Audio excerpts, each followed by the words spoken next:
All right. So now what happens when we have a mixture of salt solutions?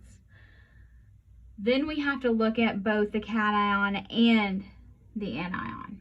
So most of these are fairly straightforward. So you have 4 scenarios. A salt where neither the cation nor the anion acts as an acid or a base. Those are going to be neutral. So this would be like if you had HCl plus NaOH. Well, that really wouldn't be a good, but so here, if you had sodium, you had a sodium component and you had a chloride component. So if you had like an NaCl, table salt solution, that would be neutral, because sodium hydroxide, that's a strong base. Hydrochloric acid is a strong acid. So now, if you have a salt where the cation is neutral,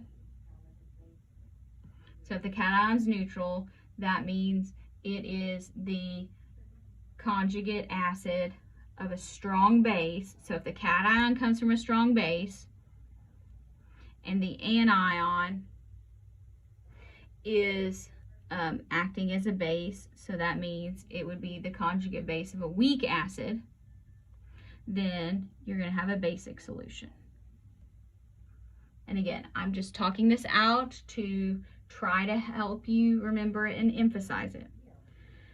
Then we can have the opposite solution, a salt where the cation is acidic. So that means, so if the cation is acidic, then it would be the conjugate acid of a weak base.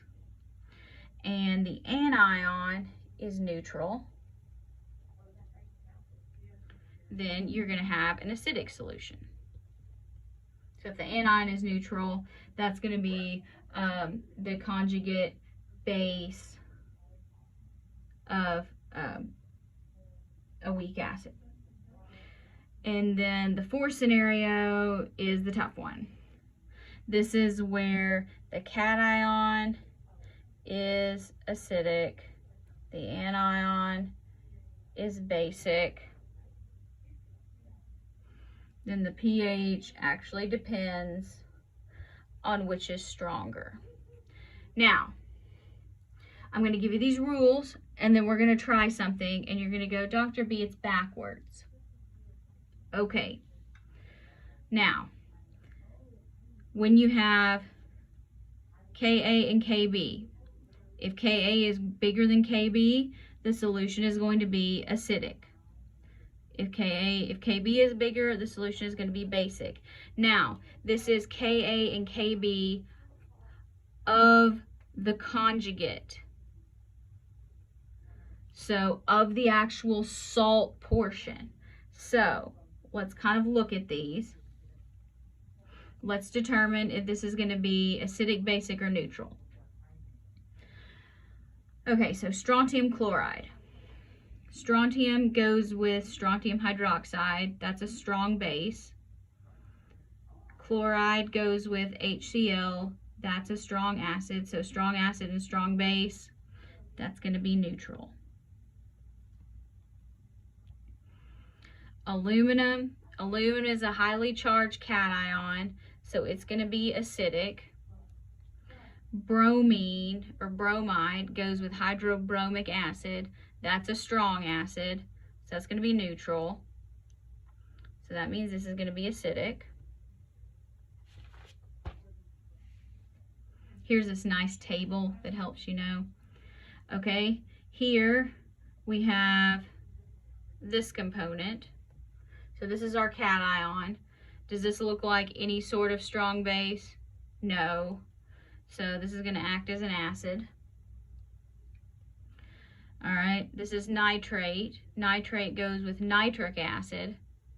Nitric acid, is that a strong acid? Yes, it is. So that's going to be neutral. So this is acidic. Okay, now we have sodium. Sodium goes with sodium hydroxide. Is that a strong base? Yes, so this is neutral. All right, this madness here, is that associated with any sort of strong acid?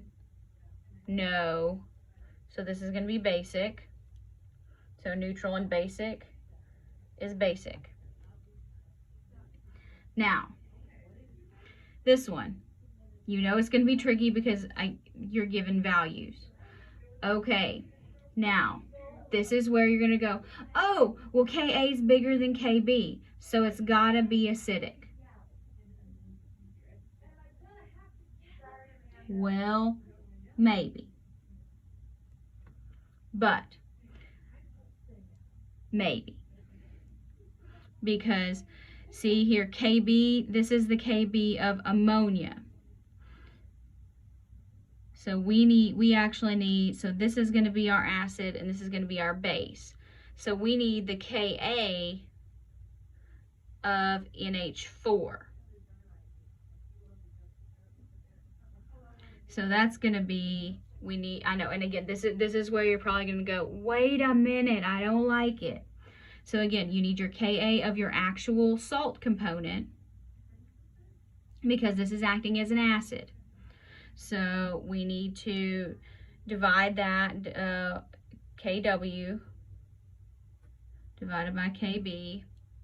I'm just too lazy to write it. I know. I'm setting a bad example, I'm sure. But,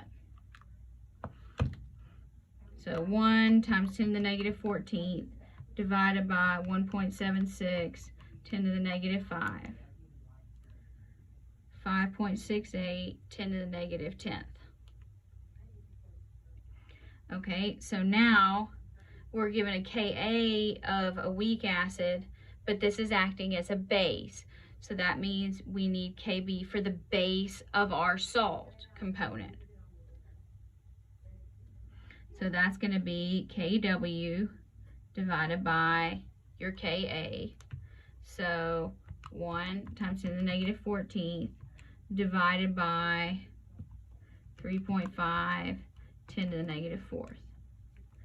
So that's going to be 2.86, 10 to the minus 11.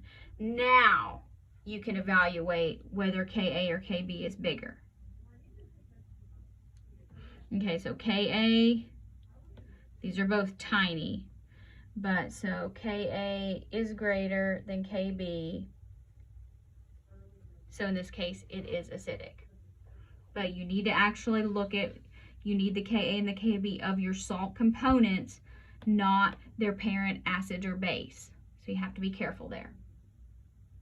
Again, don't panic if this is like super confusing, because I understand this was really tricky for me to get the, the first couple of times around. So practice it, say it to yourself, know your strong acids, know your strong bases, practice saying conjugate acid of a weak base, conjugate acid of a strong base.